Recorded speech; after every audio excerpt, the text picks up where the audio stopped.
हर हर महादेव, जय श्री कृष्णा। दोस्तों, अगर आप भी इस बार गुजरात के द्वारका, सोमनाथ और नागेश्वर ज्योतिर्लिंग की यात्रा करने का प्लान कर रहे हैं और आपको यहाँ पर परेशानी ये हो रही है कि आपको अपनी यात्रा की शुरुआत कहाँ से करनी है, पहले द्वारका जाना है या फिर सोमनाथ ज्योतिर्लिंग के दर्शन करने के लिए, तो आज की इस वीडियो को एक बार पूरा देख लीजिए। आपको अपने सारे सवालों के जवाब हमारे इस वीडियो से मिल जाएंगे। इस यात्रा के ऊपर हमने इससे पहले भी 2 वीडियो बनाए हैं, लेकिन दोस्तों उसमें जो हमने जानकारी आपको दी है वो पहले जो सोमनाथ में चीजें हुआ करती थी उसके बारे में है और द्वारका में जो चीजें हुआ करती थी उसके बारे में है। अभी यहाँ पर द्वारका में भी काफी सारी चीजें बदल चुकी है और सोमनाथ में भी काफी ज्यादा चीजें बदल गई है। तो इस वीडियो को अगर आप 2024 के अंत में या फिर 2024 के बाद यानी कि 2025 में देख रहे हैं तो इस वीडियो को एक बार पूरा जरूर देखिएगा, क्योंकि दोस्तों इसमें हमने आपको एकदम नई जानकारी दी है इस यात्रा के बारे में। तो चलिए दोस्तों, इस यात्रा को शुरू करते हैं और आपको लेके चलते हैं द्वारका, सोमनाथ और नागेश्वर ज्योतिर्लिंग के दर्शन करने के लिए।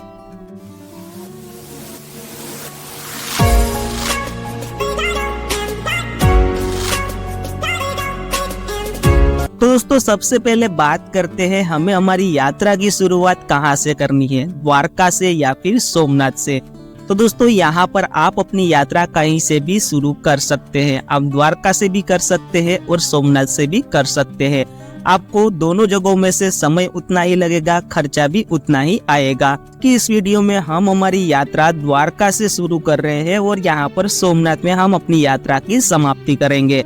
इस यात्रा में जाने से पहले आपको कुछ चीजों का अवश्य ध्यान देना है। पहली जो जरूरी बात है वो है कि आपको अपनी यात्रा कब करनी चाहिए। तो यहाँ पर आप अपनी यात्रा सितंबर से मार्च के मध्य के समय में कीजिएगा। ये समय जो रहता है वो गुजरात भ्रमण के लिए काफी अनुकूल रहता है। आपको आपकी यात्रा में काफी ही ज्यादा आराम रहता है। तो इस दरमियान आप अपनी यात्रा प्लान कीजिएगा। यात्रा से संबंधित जो दूसरी जरूरी बात है वो है अपने शहर से द्वारका तक आने का और सोमनाथ से अपने शहर वापस जाने का आपको ट्रेन का कंफर्म रिजर्वेशन टिकट एडवांस में ही करवा लेना है, जिससे आपको आने एवं जाने में किसी प्रकार की कोई भी दुविधा ना हो। यहाँ पर आपकी ये यात्रा 3 दिन की रहेगी, 1 रात और 2 दिन की, और आप चाहे तो इस यात्रा को 2 रात और 4 दिन भी कर सकते हैं। लेकिन दोस्तों यहाँ पर आपको सोमनाथ में रुकने की आवश्यकता नहीं है। द्वारका में आपको 1 रात का स्टे करना पड़ेगा, जिसके लिए आपको एडवांस में ही बुकिंग करवा लेना है अपनी होटल या धर्मशाला का। और अगर आप यहाँ पर सोमनाथ में 1 रात रुकना चाहते हैं तो सोमनाथ में 1 रात के लिए आप अपना होटल धर्मशाला का एडवांस में बुकिंग करवा सकते हैं। धर्मशाला और होटल की इन्फॉर्मेशन हम आपको आगे वीडियो में देंगे, तो आप यहाँ पर इस चीज का भी जरूर ध्यान रखिएगा। द्वारका से सोमनाथ जाने के लिए आपको ओखा सोमनाथ एक्सप्रेस ट्रेन में अपना एडवांस में रिजर्वेशन करवा लेना है। ट्रेन नंबर में यहाँ पर स्क्रीन के ऊपर आपको मेंशन कर रहा हूँ। इस ट्रेन में आप अपना एडवांस में रिजर्वेशन करवा लीजिएगा। तो हमारी यात्रा की शुरुआत होने वाली है द्वारका से। तो सबसे पहले आपको अपने शहर या राज्य से पहुंच जाना है द्वारका। द्वारका आने के लिए देश भर से ट्रेनें चलती है। द्वारका में रेलवे स्टेशन आया हुआ है। अगर दोस्तों आपको अपने शहर या राज्य से द्वारका के लिए सीधी ट्रेन ना मिले तो आप यहाँ पर द्वारका के नजदीकी रेलवे स्टेशन तक पहुँच सकते हैं। नजदीक में जो रेलवे स्टेशन आए हुए हैं उसमें से पहला जो रेलवे स्टेशन है वो है Jamnagar railway station. Jamnagar railway station Bharat के काफी सारे राज्यों के साथ, शहरों के साथ अच्छी तरह जुड़ा हुआ है। जामनगर से द्वारका की दूरी 135 किलोमीटर के आसपास होती है। तो आप अपने शहर से सबसे पहले जामनगर पहुंच सकते हैं। जामनगर पहुंचने के बाद आप ट्रेन के माध्यम से द्वारका आ सकते हैं। अगर आपको यहाँ पर जामनगर से द्वारका के लिए ट्रेन जल्दी ना मिले तो आप यहाँ पर गवर्नमेंट बस के माध्यम से भी द्वारका पहुँच सकते हैं और प्राइवेट टैक्सी के माध्यम से भी आप पहुंच सकते हैं जामनगर से द्वारका। बस का जो किराया रहेगा वो 120 से 150 रुपए के बीच रहेगा। और अगर आप यहाँ पर प्राइवेट टैक्सी के माध्यम से जामनगर से द्वारका आएंगे तो जो टैक्सी का किराया लगेगा वो 800 से 900 रुपए के बीच में लगेगा। तो आप यहाँ पर इन दोनों माध्यम से द्वारका पहुंच सकते हैं जामनगर से। अगर आपको यहाँ पर जामनगर के लिए आपके शहर या राज्य से सीधी ट्रेन ना मिले तो आप यहाँ पर राजकोट पहुंच सकते हैं। राजकोट भी भारत के सभी प्रमुख राज्यों के साथ, शहरों के साथ अच्छी तरह ट्रेन के माध्यम से जुड़ा हुआ है। राजकोट पहुंचने के बाद आप यहाँ पर गवर्नमेंट बस के माध्यम से या फिर प्राइवेट टैक्सी के माध्यम से द्वारका बड़े ही आसानी से पहुंच पाएंगे। और अगर आपको यहाँ पर राजकोट के लिए भी ट्रेन का ऑप्शन अवेलेबल ना हो अपने शहर या राज्य से, तो तो अंत में आप यहाँ पर गुजरात के अहमदाबाद पहुंच सकते हैं। अहमदाबाद के लिए आपके शहर या आपके राज्य से आपको 100% ट्रेन मिल जाएगी। अहमदाबाद से द्वारका की दूरी 450 किलोमीटर होती है और अहमदाबाद से द्वारका के लिए काफी सारी ट्रेनें आती रहती है और यहाँ पर आपको बस का ऑप्शन भी मिल जाता है और टैक्सी का ऑप्शन भी अहमदाबाद से द्वारका के लिए मिल जाता है। तो आप यहाँ पर अहमदाबाद पहुंचने के बाद द्वारका बड़े ही आराम से पहुंच पाएंगे। तो दोस्तों ये बात हो गई द्वारका पहुंचने के बारे में। आपको यहाँ पर हमने डिटेल में बता दिया है कि आप द्वारका कैसे पहुंच सकते हैं। और दोस्तों अगर आपके शहर से आपको द्वारका के लिए सीधी ट्रेन मिल जाए तो वो और भी ज्यादा अच्छा रहेगा। दोस्तों ये यहाँ पर प्यारा सा सफर तय करते हुए आप पहुंच जाएंगे द्वारका। द्वारका आने के बाद अब बात करते हैं द्वारका में रुके कहाँ पर। दोस्तों द्वारका के अंदर काफी ज्यादा धर्मशालाएं, होटल्स, गेस्ट हाउस और होम स्टे की फैसिलिटी अवेलेबल है। तो यहाँ पर आप अपने बजट के अनुसार रुक सकते हैं। अगर आप यहाँ पर धर्मशाला में रुकते हैं तो धर्मशाला में 300 रुपए से आपको रूम मिल जाते हैं और अगर यहाँ पर आप किसी प्राइवेट होटल में रुकते हैं तो होटल में आपको 500 रुपए से रूम मिल जाते हैं। यहाँ पर सीजन के हिसाब से रूम के चार्जेस होते हैं और कम ज्यादा होते रहते हैं। यहाँ पर दोस्तों हमने द्वारका की धर्मशाला, होटल्स के ऊपर हमने वहाँ पर जाके प्रॉपर डिटेल में वीडियोस बनाए हैं जो हमारे चैनल के ऊपर हमने अपलोड किए हैं। तो अगर आप यहाँ पर होटल धर्मशाला रिलेटेड वीडियो देखना चाहते हैं इस वीडियो को देखने के बाद, तो आप उन वीडियो को एक बार जरूर देखिएगा। आपको काफी ही ज्यादा अच्छे और सस्ते रूम की जानकारी उस वीडियो से मिल जाएगी। उसका यहाँ पर मैं लिंक वीडियो का अपने डिस्क्रिप्शन में भी दे दूंगा और यहाँ पर आई बटन के ऊपर भी मैं आपको दे रहा हूँ। इस वीडियो को देखने के बाद उन वीडियो को जरूर देखिएगा। अब दोस्तों बात करते हैं द्वारका में खाने पीने की व्यवस्था के बारे में। तो दोस्तों द्वारका के अंदर होटल, रेस्टोरेंट बने हुए हैं जहाँ पर आपको 120 रुपए से लेके 150 रुपए के बीच में अच्छा बढ़िया सा गुजराती खाना मिल जाता है। और अगर दोस्तों आपका बजट कम है और आप यहाँ पर एकदम सस्ते में खाना खाना चाहते हैं तो यहाँ पर गुगली ब्राह्मणों द्वारा भोजनालय चलाया जाता है जो द्वारकाधीश मंदिर के एकदम बगल में है। यहाँ पर द्वारकाधीश जी का जो मंदिर है वहाँ पर 56 सीढ़ी द्वार के पास आपको ये भोजनालय देखने को मिल जाता है जहाँ पर आप सिर्फ 30 रुपए में पर पेट खाना खा सकते हैं। खाना बहुत ही अच्छा रहता है, बहुत ही स्वादिष्ट रहता है। यहाँ पर आपको 30 रुपए का एक कूपन ले लेना है और यहाँ पर आपको अपना खाना खा लेना है। भोजनालय की टाइमिंग की बात करें तो भोजनालय यहाँ पर सुबह 10:30 बजे से दोपहर के 1:30 बजे तक खुला रहता है। फिर यहाँ पर रात को 6:30 बजे से लेकर रात के 9:30 बजे तक आपको ये भोजनालय खुला हुआ देखने को मिलता है। तब इस बीच में इस भोजनालय में खाना खाने के लिए जा सकते हैं। बजट में आपको खाना मिल जाता है यहाँ पर। चलिए दोस्तों अब चलते हैं द्वारकाधीश जी के दर्शन करने के लिए। दर्शन का सही तरीका क्या है, कौन कौन से नियमों का पालन आपको करना है, चलिए इसके बारे में डिटेल में बताते हैं। दोस्तों यहाँ पर सबसे पहले आपको पहुँच जाना है गोमती जी में स्नान करने के लिए। द्वारका नगरी गोमती घाट पे और अरब सागर के किनारे बसी हुई है। यहाँ पर गोमती नदी काफी ही पवित्र मानी जाती है। आने वाले सभी भक्त यहाँ पर गोमती जी में स्नान जरूर करते हैं। यहाँ पर दोस्तों द्वारका के अंदर आने वाला हर एक भक्त गोमती जी में पहले स्नान करता है। यहाँ पर बने हुए मंदिरों के दर्शन करने के बाद द्वारका जी के दर्शन करने के लिए जाता है। तो सबसे पहले आपको गोमती घाट दर्शन करने के लिए पहुंच जाना है, स्नान करने के लिए पहुंच जाना है। गोमती घाट के किनारे ही आपको समुद्र नारायण भगवान का मंदिर का आपको दर्शन होगा। यहाँ पर इस मंदिर के भी अवश्य दर्शन कीजिएगा। और भी काफी सारे छोटे बड़े मंदिर बने हुए हैं। इनके दर्शन करने के बाद आपको पहुंच जाना है द्वारकाधीश मंदिर के दर्शन करने के लिए। द्वारकाधीश मंदिर के दर्शन करने से पहले आपको अपना सारा सामान यहाँ बने हुए फ्री लॉकर रूम में जमा कर देना है।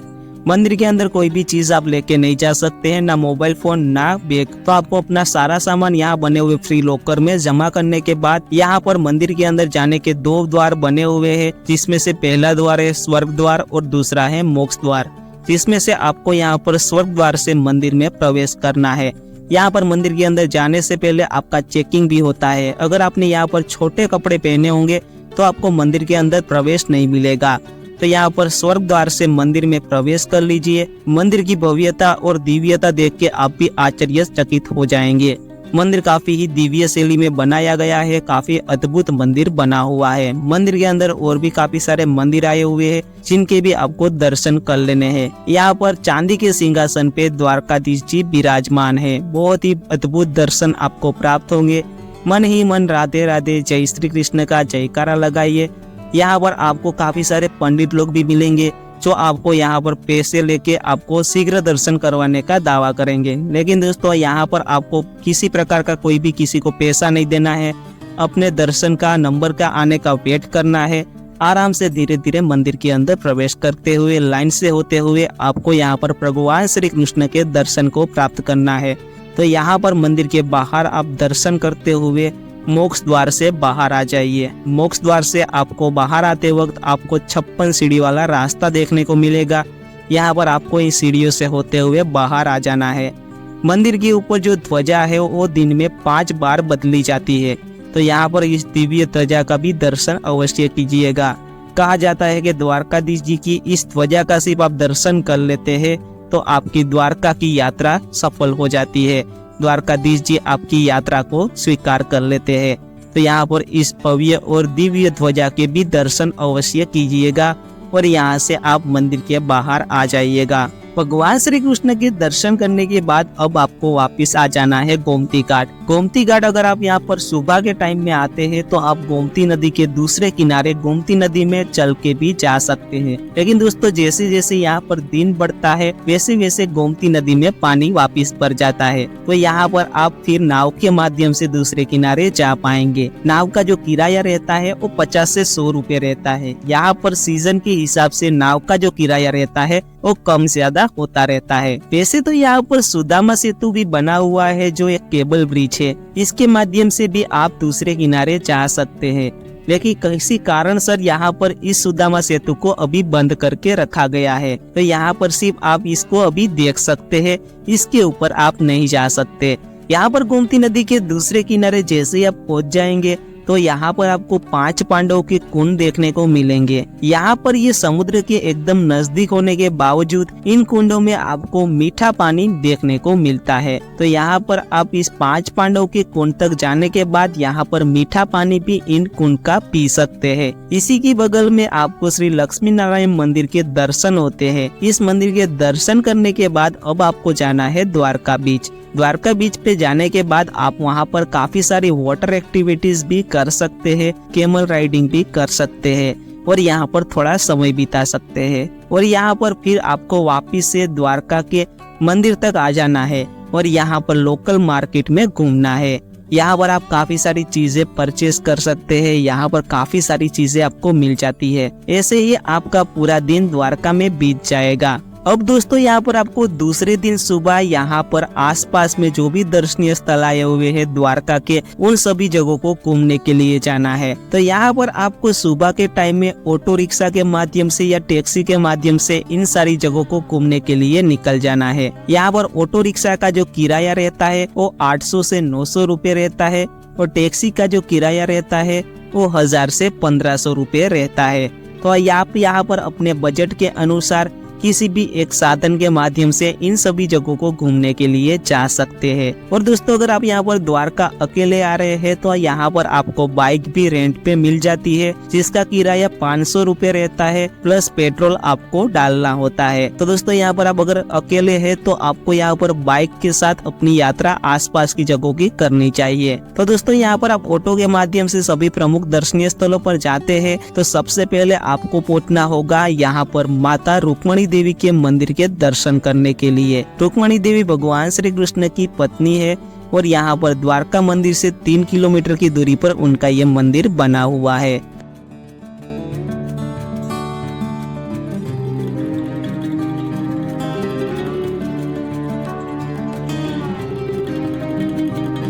तो रुक्मणी देवी के मंदिर के दर्शन करने के बाद अब आपको जाना है श्री नागेश्वर ज्योतिर्लिंग के दर्शन करने के लिए। नागेश्वर ज्योतिर्लिंग द्वारकाधीश मंदिर से तकरीबन 17 किलोमीटर की दूरी पर आया हुआ है। ये भव्य और दिव्य मंदिर काफी ही खूबसूरत बना हुआ है। यहाँ पर मंदिर के परिसर में आपको भगवान भोलेनाथ की बहुत बड़ी प्रतिमा देखने को मिलती है और मंदिर के अंदर आप यहाँ पर मोबाइल कैमरा सब कुछ अंदर लेके जा सकते हैं। मंदिर के अंदर आपको काफी सारी चीजें पूजा पाठ की मिल जाती है और दोस्तों अगर आप यहाँ पर कोई स्पेशल पूजा पाठ या कोई जल अभिषेक करवाना चाहते हैं तो भी आप यहाँ पर मंदिर के अंदर जाके कर सकते हैं। यहाँ पर शिवलिंग को भी स्पर्श कर सकते हैं। यहाँ पर भगवान भोलेनाथ को नाग के स्वरूप में और माता पार्वती जी को नागिन के स्वरूप में यहाँ पर पूजा जाता है। तो यहाँ पर आपके नागेश्वर ज्योतिर्लिंग के दर्शन भी हो जाते हैं।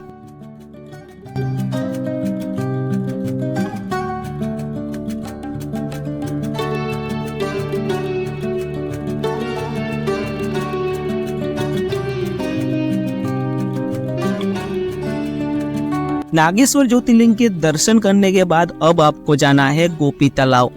गोपी तालाब भी एक प्रमुख जगह है द्वारका के दर्शनीय स्थलों में। यहाँ पर आपको गोपी तालाब के दर्शन होते हैं, साथ में काफी सारे और भी मंदिरों के दर्शन हो जाते हैं।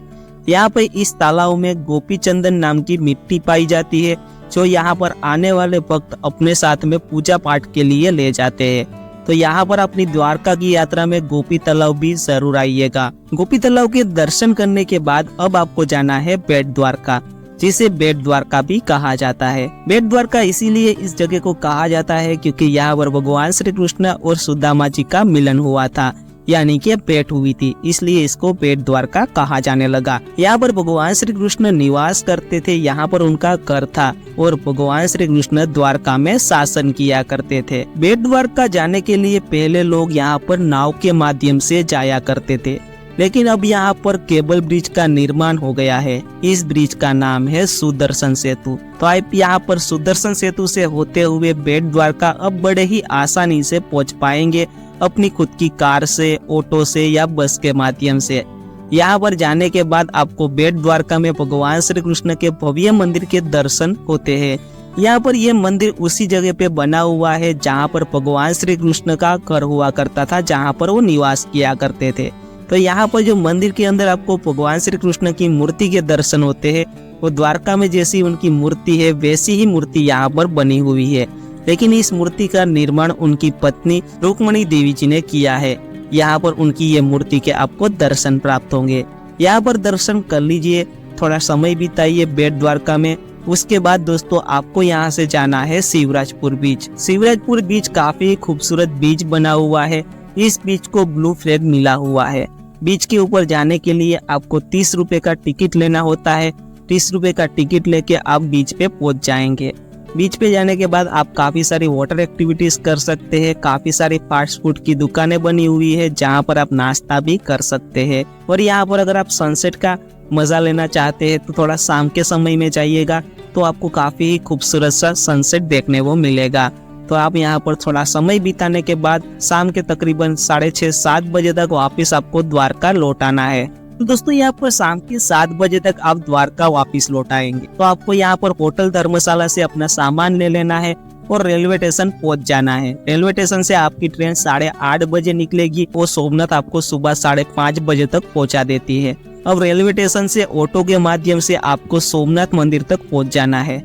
यहाँ पर आपको रेलवे स्टेशन से सोमनाथ मंदिर का जो ऑटो का किराया लगता है वो 10 रुपये लगता है और पहुंचने में आपको 5 से 10 मिनट का समय लगता है। तो यहाँ पर आप सोमनाथ मंदिर पहुंचने के बाद थोड़ा रेस्ट कर सकते हैं, थोड़ा आराम कर सकते हैं। अगर आपने एडवांस में यहाँ पर भी होटल रूम लेके रखा है तो दोस्तों यहाँ पर थोड़ा आराम कर लीजिए। सोमनाथ में रुकने के लिए काफी ज्यादा होटल धर्मशाला आपको देखने को मिल जाती है।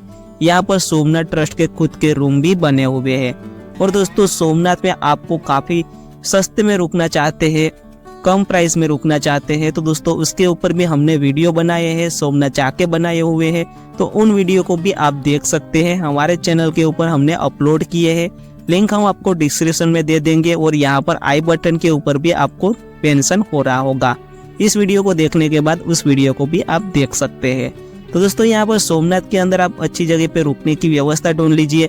उसके बाद आपको सबसे पहले पहुंच जाना है सोमनाथ ज्योतिर्लिंग के दर्शन करने के लिए। दोस्तों सोमनाथ मंदिर के अंदर जाने से पहले आपको अपना सारा सामान यहाँ पर बने हुए लॉकर रूम में जमा करवा देना है। यहाँ पे भी फ्री लॉकर रूम बने हुए हैं जहाँ पर आपको किसी प्रकार का कोई भी चार्ज नहीं देना पड़ता है। सोमनाथ मंदिर की टाइमिंग की बात करें तो मंदिर यहाँ पर सुबह 6 बजे से खुल जाता है और रात के 10 बजे तक खुला रहता है। तो यहाँ पर आप इस बीच में दर्शन करने के लिए कभी भी जा सकते हैं। तो दोस्तों यहाँ पर लॉकर रूम में सामान जमा करवा दीजिए। फिर यहाँ पर बने हुए लाइन्स में लग जाइए। यहाँ पर महिलाओं के लिए अलग लाइन लगती है और पुरुषों के लिए अलग लाइन लगती है। मंदिर के अंदर आप मोबाइल, कैमरा, बैग ये कुछ लेके नहीं जा सकते हैं। तो यहाँ पर आपको सारा सामान रख के इन लाइन में लग जाना है, अपना चेकिंग करवा लेना है और मंदिर के अंदर प्रवेश करना है। जैसे आप मंदिर के अंदर प्रवेश करेंगे तो सबसे पहले आपको दिग्विजय द्वार के दर्शन होंगे। इस द्वार से होते हुए आपको अंदर प्रवेश करना है।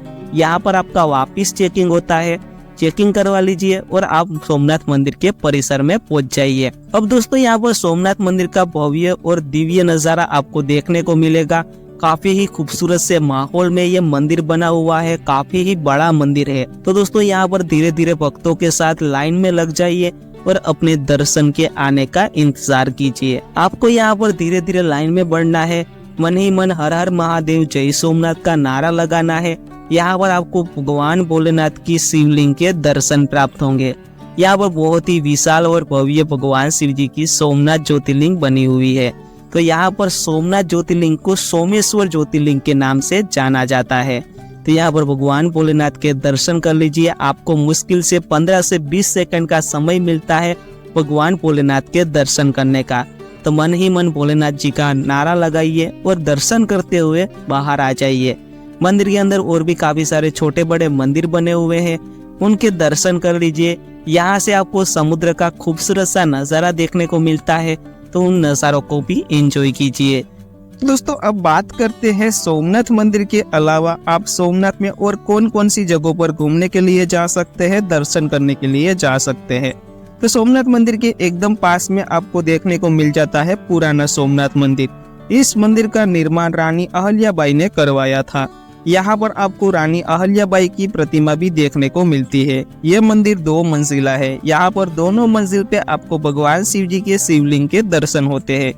इसी मंदिर के एग्जैक्ट सामने आपको भोजनालय भी देखने को मिल जाता है, जहाँ पर आपको फ्री में भोजन प्रसाद दिया जाता है। ये भोजनालय सोमनाथ ट्रस्ट द्वारा संचालित है।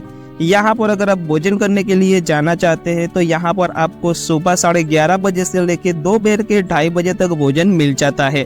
फिर वापिस शाम के 7 बजे से लेकर रात के 9:30 बजे तक आपको ये भोजनालय खुला हुआ मिलेगा।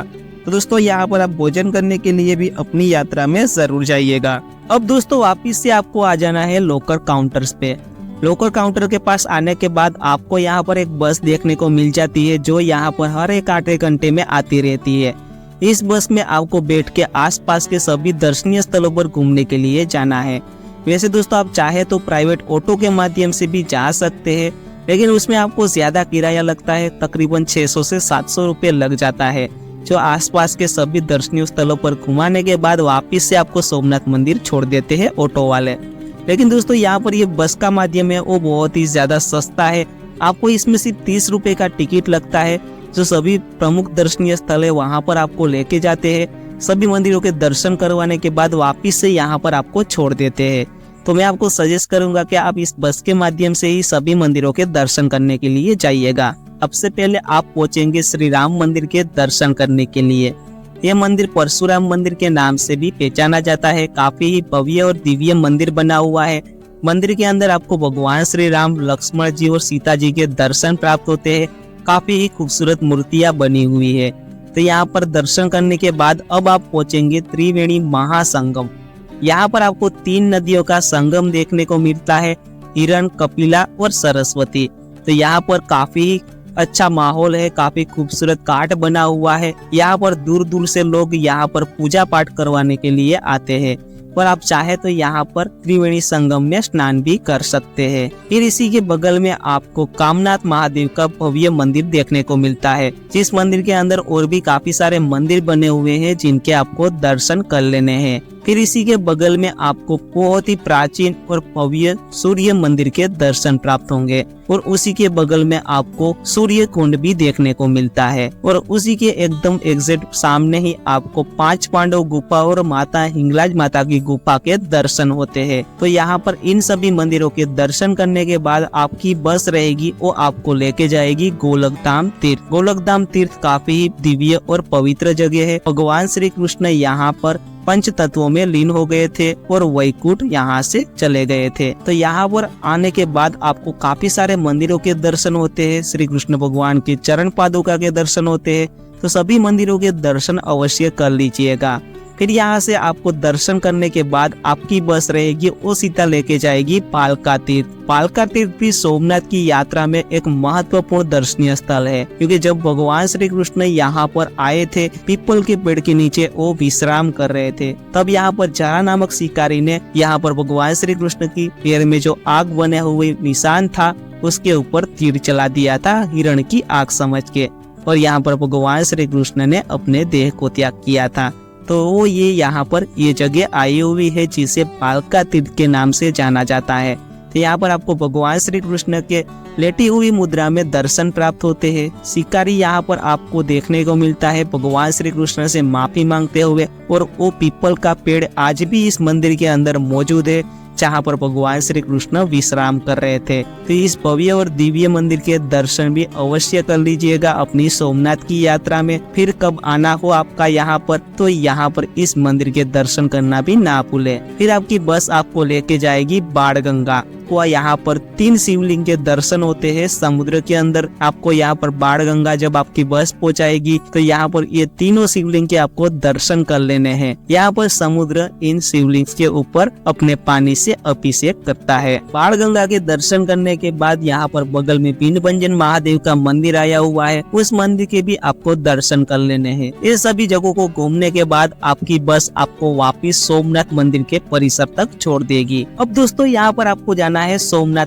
के समुद्र किनारे पे। यहाँ पर जाने के लिए आपको काउंटर से 5 रुपए का टिकट लगता है। टिकट लेके आप पहुंच जाएंगे समुद्र किनारे पे। यहाँ पर आप ऊंट की सवारी कर सकते हैं, घोड़े की सवारी कर सकते हैं। यहाँ पर काफी सारे शॉप बने हुए हैं जहाँ पर शॉपिंग कर सकते हैं। फास्ट फूड की दुकानें बनी हुई है जहाँ पर आप नाश्ता कर सकते हैं, और यहाँ पर सोमनाथ का ये चौपाटी बना हुआ है जहाँ पर आप घूमने के लिए जा सकते हैं, समुद्र के खूबसूरत से नजारे देख सकते हैं। यहाँ पर आप सनसेट का भी मजा ले सकते हैं, और इसी समुद्र के किनारे आपको हनुमान जी की एक बड़ी सी प्रतिमा भी देखने को मिल जाती है। इसे एक सेल्फी पॉइंट बनाया गया है, तो यहाँ पर भी आके आप सेल्फीज ले सकते हैं। ऐसे आपका पूरा दिन सोमनाथ में बीत जाएगा इस खूबसूरत से समुद्र किनारे को देखते हुए। दोस्तों आप चाहे तो अपने शहर के लिए सोमनाथ से रवाना हो सकते हैं, और दोस्तों अगर आप यहाँ पर सोमनाथ में एक रात रुकना चाहते हैं तो दोस्तों यहाँ पर आप रात के समय में सोमनाथ में होने वाले लाइट एंड साउंड शो में भी जा सकते हैं, जो रात के 8 बजे और एक रात के 9 बजे यहाँ पर शो लगता है, जिसका टिकट आपको यहाँ पर लॉकर रूम के बगल में ही बने हुए काउंटर से मिल जाता है, जिसका किराया 30 रुपए रहता है, जिसमें आपको अमिताभ बच्चन की आवाज में सोमनाथ मंदिर का पूरा इतिहास सुनाया जाता है, और यहाँ पर मंदिर के ऊपर आपको लेजर लाइट के जरिए पूरा हर एक चीज आपको दिखाया जाता है। तो इसमें आप शामिल हो सकते हैं, लाइट एंड साउंड शो को देख सकते हैं। तो दोस्तों यहाँ पर अगर आप सोमनाथ और द्वारका के सेपरेट वीडियो देखना चाहते हैं तो भी हमने हमारे चैनल के ऊपर अपलोड किए हैं, जिसमें हमने आपको हर एक जगह के बारे में डिटेल में बताया है। यहाँ पर हम सोमनाथ और द्वारका की यात्रा की थी, तब हमने हमारा पूरा वीडियो शूट किया था, तो आप उस वीडियो को देख सकते हैं हमारे चैनल के ऊपर। हमारे डिस्क्रिप्शन में हम लिंक दे देंगे, और सोमनाथ द्वारका की धर्मशाला के वीडियो देखना ना भूले, उनके लिंक भी आपको मिल जाएंगे। अब दोस्तों बात करते हैं इस यात्रा में होने वाले खर्च के बारे में।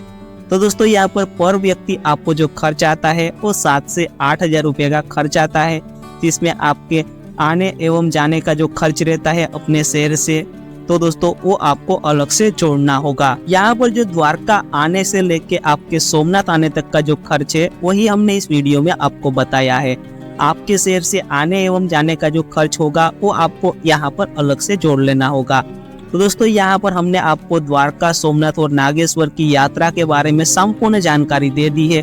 वीडियो पसंद आया है, आपको अपनी यात्रा में कुछ हेल्प मिली है, तो हमारे इस वीडियो को लाइक जरूर कीजिएगा। कमेंट बॉक्स में हर हर महादेव, जय श्री कृष्णा अवश्य लिखिएगा, और इस वीडियो को अपने परिवार में, दोस्तों में शेयर जरूर कीजिएगा। तो चलिए दोस्तों मिलते हैं किसी नए वीडियो में, तब तक के लिए हर हर महादेव, जय श्री कृष्णा।